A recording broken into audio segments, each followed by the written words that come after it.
Thank you very much. Yeah, that acting's coming in really helpful right now. I'm acting super calm. I'm dying inside. So yes, hello, Write the Docs. Thank you so much for welcoming me. I need to apologize right up front, not just for the delay for getting started, but also for the cartoon theme that's going to run throughout this presentation. It was a placeholder to begin with, and it just kind of stuck, so I rhyme with it. Um, Yes, so I'm going to talk about fostering talent, in particular, mentorship, peer reviews, and going beyond your job description. So, why have I submitted a talk on this topic?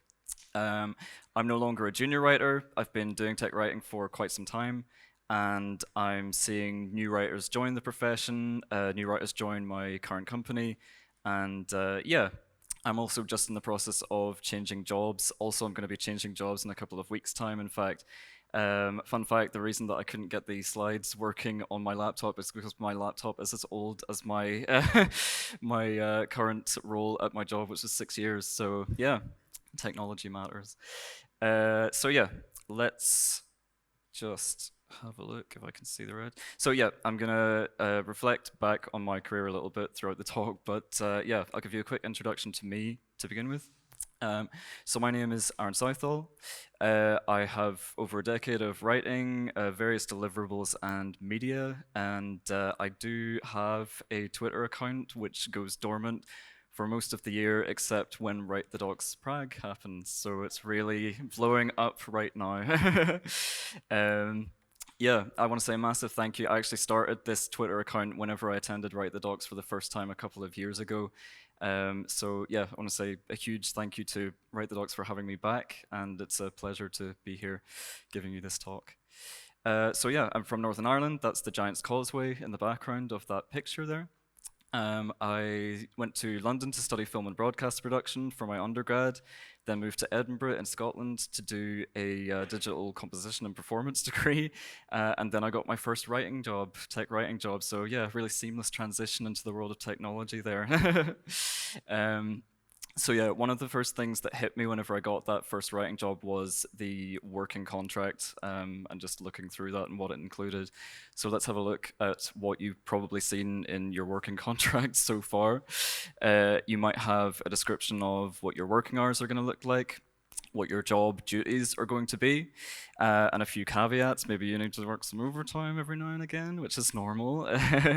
But I want to point out what pretty much every working contract that I've had so far did not include.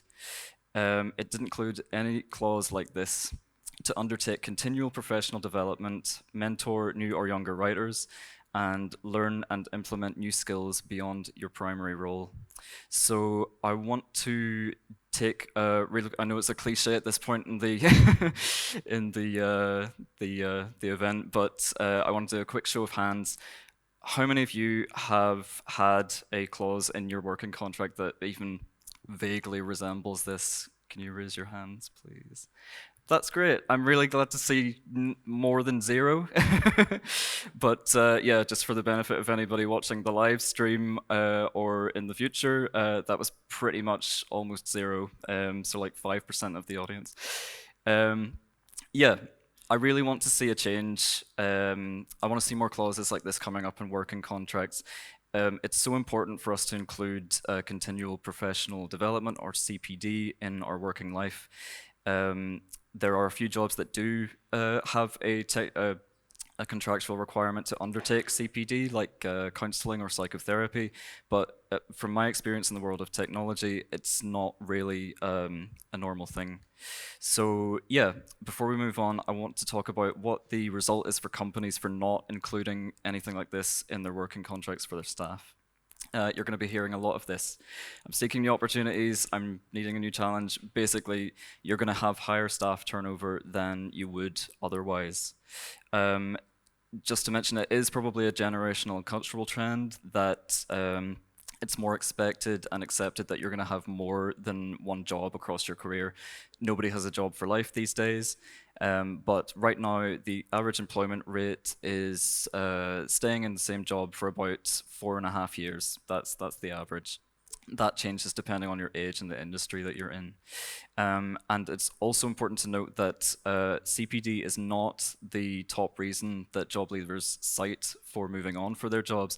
It actually comes below lack of work-life balance, disrespect, and also bad managers. So it's not the top reason that people leave jobs, but it is up there. And I think what's important for companies to remember is that lack of CPD within a role is probably more actionable than these other reasons that people might leave a job. So yeah, you can take actions to alleviate that. So how does lack of CPD manifest as a reason for leaving jobs? You could feel that you have a lack of career development. You might feel that there's little to no opportunity for growth and development in your role. You might just be bored and unchallenged by the work that you're doing. And you might feel that you've got a lack of opportunity to use the skills and abilities that you already have. So yeah, I think the main takeaway that I want to kind of communicate to companies or any company representatives listening is that a strong learning culture will increase staff satisfaction and lower your staff turnover rates. Um, I'm less important though about why it's important for companies to promote a learning culture, and I want to focus on the rest of the talk on why it's important for us to try and foster a learning culture for ourselves. So there's one seed that I want to sow with this talk, and that is that you must develop yourself and you must develop others. You must develop yourself and you must develop others. Uh, so I've been really lucky in my career so far. I've worked for companies who have prioritized on-the-job training and also setting aside budget for skill development. But I have to confess, there have been some periods in my career where I've felt quite apathetic and lethargic at work, just turned up, got the job done, and gone home. And that is okay for a while, but it's not good to get into a rut that way for long periods of time, because getting into that kind of rut can really lead to low job satisfaction. Having low job satisfaction then leads to low mood, and having consistent low mood then leads to depression.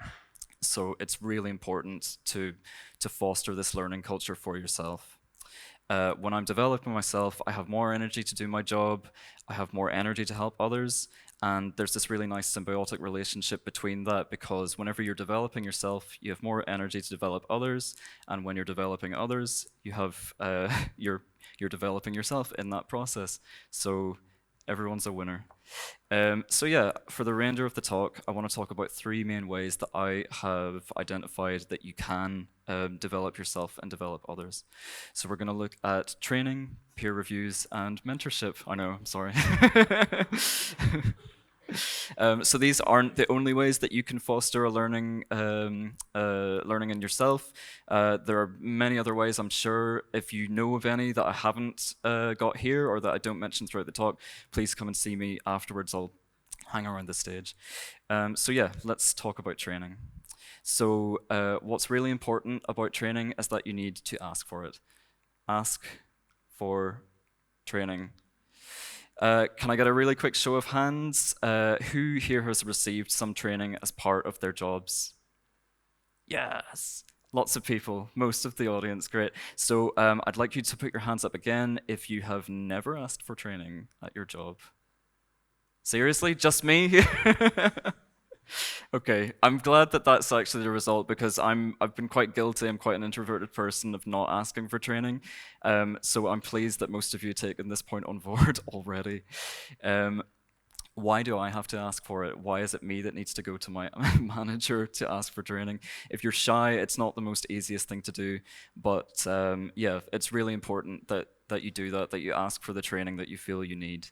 And it's true, some managers are a little bit shy as well. They might not be forthcoming in asking you if you want training. The truth is that's probably not the case. Most managers are very happy telling you what they need from you. But they're very busy people. They've got a million and one things to do. And usually if they have a lot on their plate, your personal CPD is the first thing to go out the window. So, what if your managers are really busy? What if they're not thinking about your CPD? What if there is no time or budget for training? You can train yourself. There are many ways that you can undertake training yourself to improve your CV and your skills at your job. So there are email correspondence courses that you can do where you just receive staggered email deliveries of training tasks. There's pre-recorded training that you can do.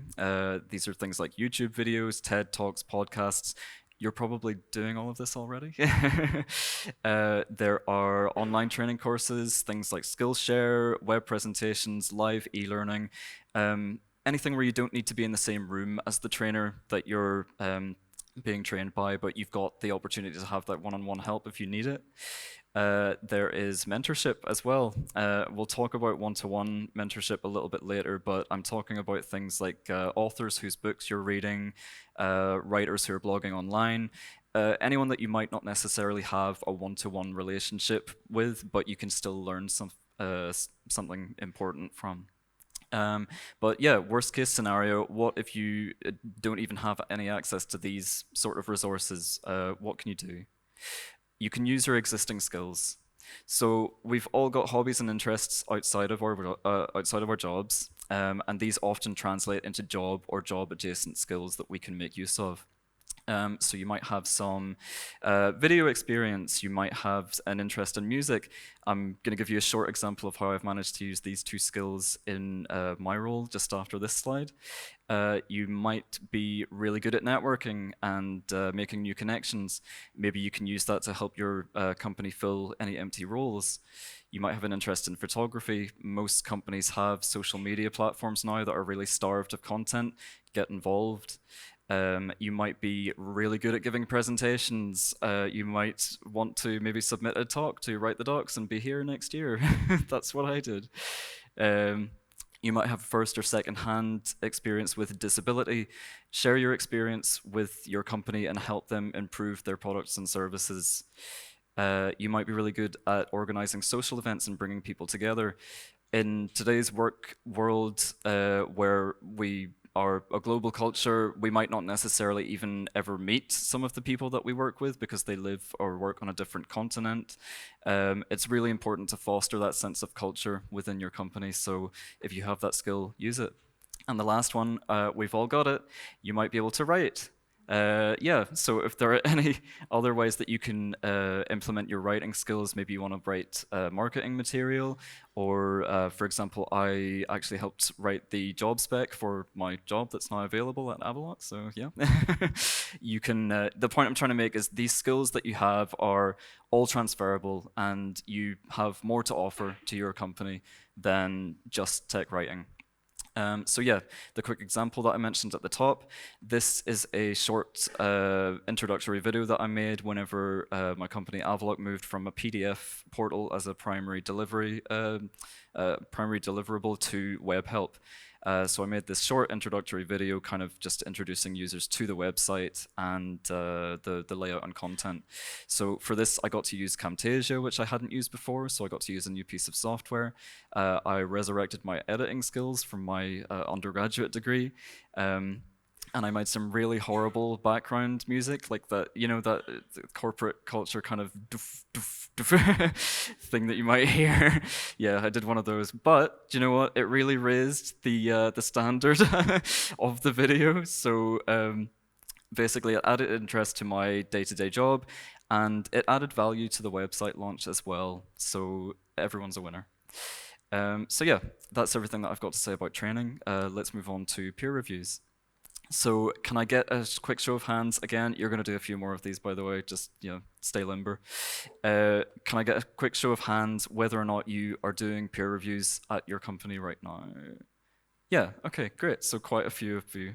That's good to hear. I want you to put your hands up again if you do peer reviews, even whenever you're really, really busy, you've got a rollout the next day. Do you carry on doing peer reviews? Still a good few hands, but considerably less. So yeah, often peer reviews are one of the first things that go out the window whenever we're having a busy period at work. And I really want to encourage you not to do that, because peer reviews are one of the best ways that you can build your team. Often, especially with tech writing, we do a lot of solo work, lots of sitting at our desk by ourselves, just doing the work and getting things done. Doing peer reviews really improves team relationships.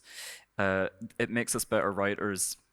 Doing peer reviews helps us to receive feedback graciously and receive wisdom from our colleagues. It also raises the team standard in general. It's beneficial to both the writer of the content and the reviewer of the content. And whenever one writer in a team raises their standard, the entire team standard gets raised. It reminds you and refreshes your memory of the style guide. You do not know your style guide inside out. I am a living example of this. And yeah, it also reveals different points of view. No two people will ever approach the same problem and find the same solution. So it's really nice to get that different point of view if you've got the opportunity.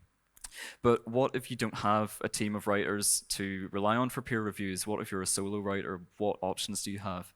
Well, there are still ways that you can check your own work or make use of other review resources. So the first thing I would urge you to do is keep a checklist. And incidentally, this is something that you can do for yourself, even if you're not a solo writer, even if you're in a team. Keep a checklist of your top 10 recurring mistakes, and every time that you review a piece of your own work, just keep noticing what mistakes that you're making frequently, and whenever you stop making those, because you will stop making those, you'll start making brand new mistakes that you can add to your checklist. Yeah, and eventually you'll have just an empty checklist because you'll be killing it. Yeah. You might have other colleagues at your company that are not necessarily writers, but might still be able to do some kind of review for you. They might be able to pick up typos or other kinds of errors. There are proofreading services that you can use. If you've got the opportunity, request some budget and maybe make some use of external services that way. You can perhaps find other solo writers that you can do a complimentary peer review for. So just a caveat, you might want to exclude any sensitive or confidential details, but it's a really good kind of relationship that you can foster if you can find another solo writer. And there's also the Hemingway app. I don't use this very often, but sometimes it's good. If you find that you're stuck on like a very dense paragraph, just whack it into Hemingway and it'll give you maybe some suggestions on how you can pare things down or just make some sort of progress. So yeah, if you've never done a peer review in your life, this is a quick example of what things look like at my current company. So don't worry about reading the slide, it's very busy. I'll just give you a quick example of how we do it. So we draw names out of a hat, we have a writer and we have a reviewer. Because we're picking names randomly, nobody keeps reviewing the same person over and over again.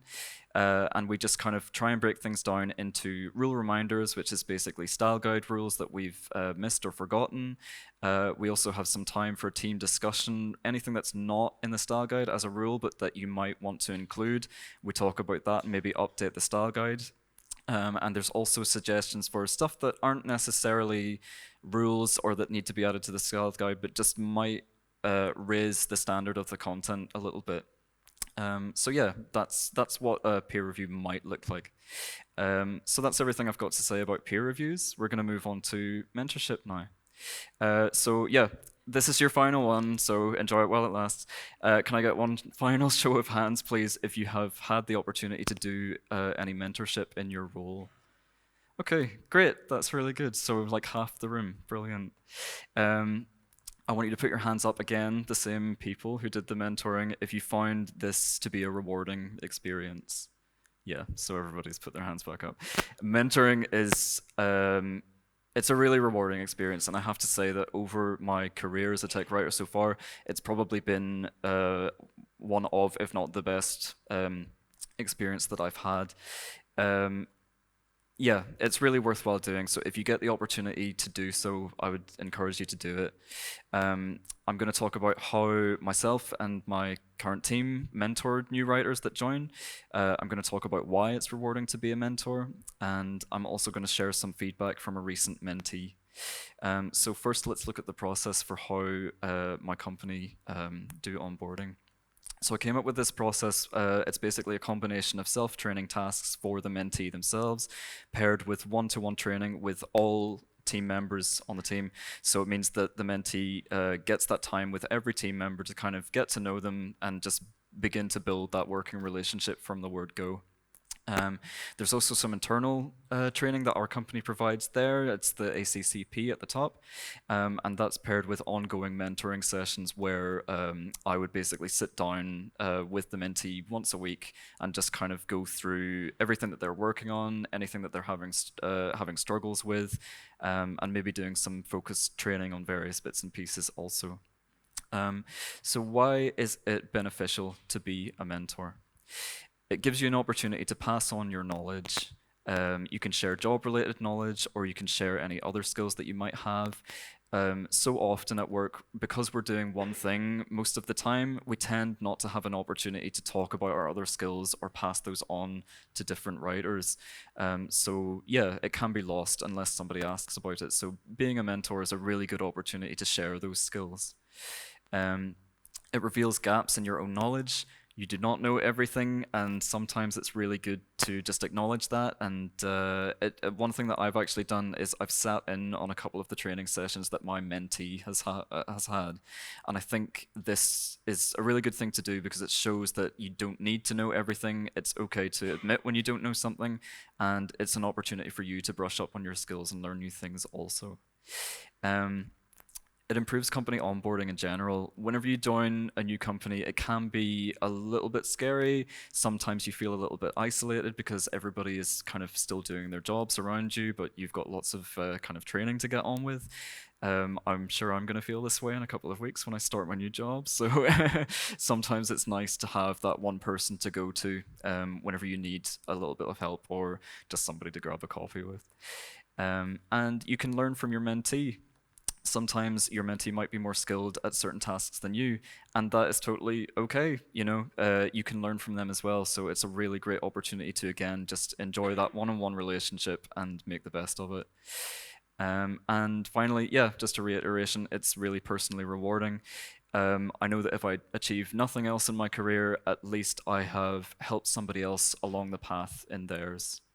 So yeah, let's look at some feedback from a recent mentee, some commendations on the process. Um, they found it, in general, that it helped. They appreciated having a mentor to go to. It helped them understand the doc processes and the structure and styles that they would need to get on board with. They also found it really helpful to have one assigned person to ask for help. Some suggestions for improvements in the process. Start mentoring earlier. We had a little bit of a gap in between when our newest writer kind of finished the company training and went on to the one-to-one mentoring. So I think it's best to just start mentoring as early as possible, kind of start building that relationship from the word go, and just let the mentee know that you're there for them if they need you. Um, they wanted to review more day-to-day tasks. I think this is stuff like if you're using specific time recording software or just any of the finer points of tools that you might use, like we were using Jira, for example. Just any training that they might not be getting elsewhere that kind of falls between the cracks. And also, yeah, the suggestion was to go through a doc from start to finish, which I totally agree with. Sometimes you've got some really weird company-specific stuff that they might not know of, even if they're a seasoned writer. So it's good to kind of go through something from start to finish to kind of give them the expectation of what they'll be doing. Yeah, I can't believe it, but I finished ahead of time. I must have really rushed through this because when I practiced, it was pretty much on point. So yeah, we've talked about mentorship. Just a reminder, if you get the opportunity to do it, you should really do it because I find it rewarding and I think you will too. We've talked about peer reviews. If you're not doing them, start doing them and persevere. Don't drop them when you get busy. For training, ask for training and make use of your existing skills. And yeah, we talked about why it's important for companies to foster a learning culture as well, because it actively encourages your staff to grow and develop, and it will reduce your staff turnover rate. And yeah, just to finish, the one thing that I want you to remember from this talk, if you remember anything, is that you must develop yourself and you must develop others. So yeah, thank you.